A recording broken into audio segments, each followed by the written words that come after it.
Marami din ditong mangga. Ayan, maraming bunga yung mangga. Sarap mag-harvest.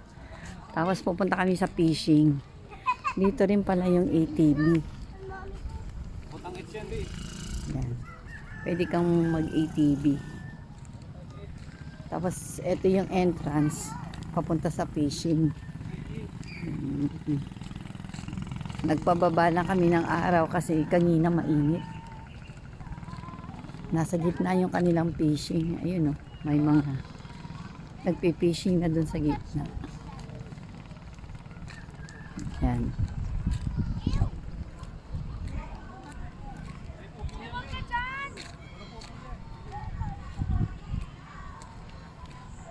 Doon kami galing.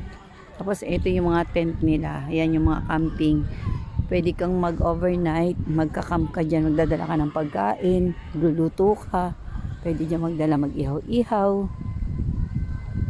Burn fire. Ayan. Tapos nandun yung pool.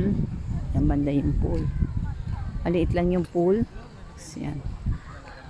Ayan. Ito, nandito. Oh! Dito kami sa fishing ground. Yan yung ATV. Oh. Aarkilahin mo. So, ito na yung fishing.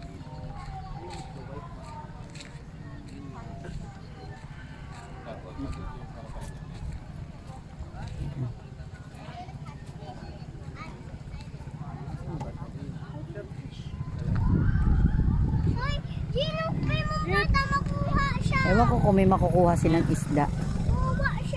Mama, gusto ko makuha din.